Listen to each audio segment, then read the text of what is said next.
So here I am at the airport again, going back to London for another wedding. I am bridesmaid for Danny Levy, one of my best friends. So excited about this wedding. Hopefully the airport announcements are not going to drive me mad this time, although there does seem to be a weird siren noise from one of those cart things that's going by. Anyway, so it has now been, oh, that's better. So it's now been another 6 weeks, I think. You know what, I'm actually losing track of the weeks, but basically this was my next stop point in my new journey of life, coming back again for a second time, about 5 or 6 weeks after the last time, and I feel like a totally different person this time going back.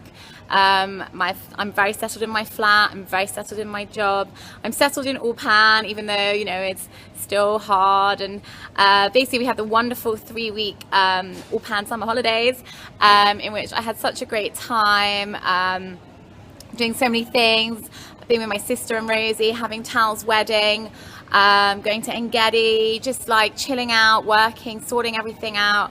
It was a really great 3 weeks. Actually, I don't know where the time went, in all honesty. And then coming back to Ulpan and, you know, basically doing the past tense now. Very exciting, hard, but good. So yeah, so I'm coming back and I feel like a different person.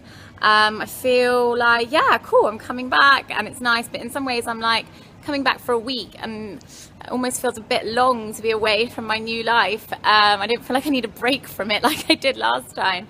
But at the same time, I am coming home for a week because I didn't really get to spend time, not that I needed to spend time with lots of people last time, but I just feel like I would have probably come home for Rosh Hashanah, Jewish New Year, which is coming up in October, if I hadn't been coming home now so close, or twice already.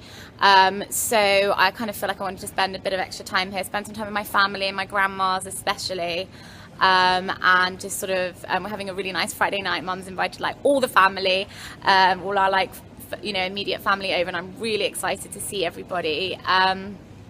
So yeah, and it's going to be an amazing weekend with all the wedding stuff. It's like, this is one of those weddings where it's like mostly like all Danny's friends and my friends too. I know most of her family. Like, it's going to be a really fun time.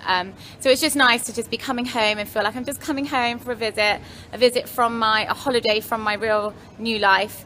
Although whether it'll feel like that after being here for a whole week, I don't know. It might be a weird mix of emotions. But I'm mostly feeling calm, content, and ready for this visit home.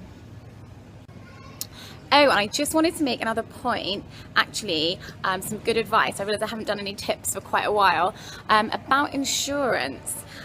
So insurance in Israel is really different to insurance in England. They don't seem to care about it as much, or in the same way. So I found out you can't insure your phone outside of your flat.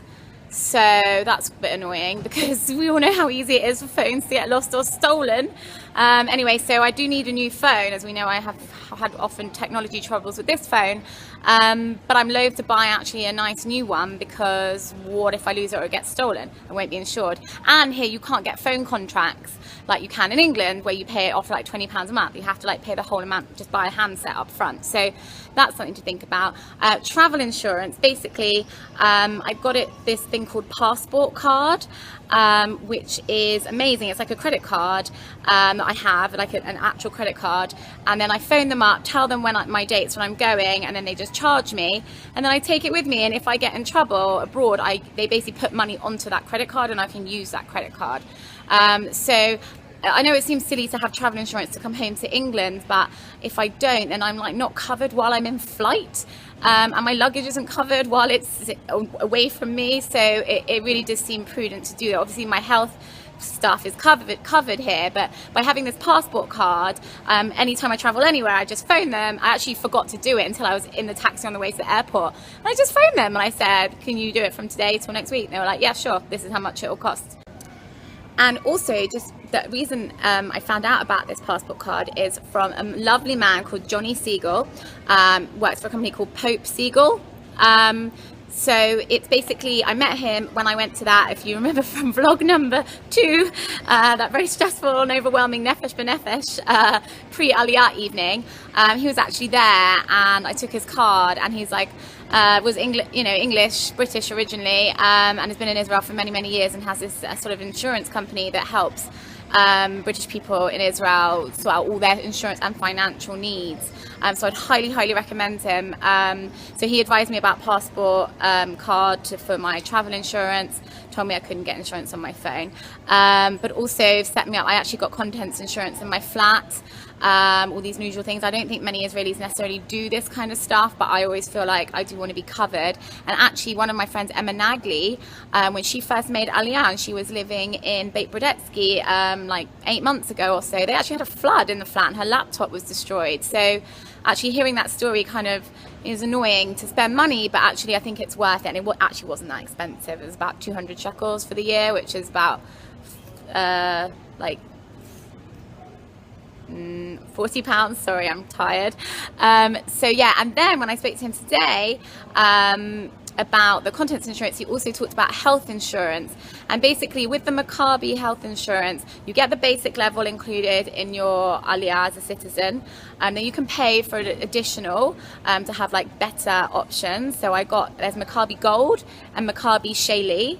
I got Maccabi Sheli, like the highest one you can get, which costs about 120 shekels a month, which is like 20 something pounds, and the cost is like dependent on your age, but basically that's as high as I thought I could get. And then when I spoke to Johnny, he said actually you can get an additional insurance cover, which just basically gives you options to every single private like surgeon, operations, anything, whereas here I'm only can use Maccabi referenced ones. So I'm going to look into that. But I think in England I actually was fortunate. I had Bupa cover with my family, and my dad's been stressing a little bit about my healthcare cover, because obviously I can't be covered by Bupa if I don't live in the country. So I'm basically very interested in finding out about that, because it is unnerving being in a different country and not really understanding the healthcare system. And if you actually have something, you have an accident, or you need an operation, or you have an illness or whatever, maybe if you have a long-term illness, you might just go home.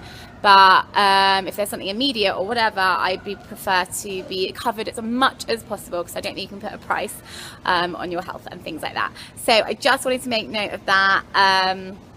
Yeah, just Johnny Siegel Pope, really great company, great person, highly recommend. Sorry, Pope Siegel, that's the name of the company, not Siegel Pope. Pope Siegel, Johnny Siegel, yeah, that's the name of the company.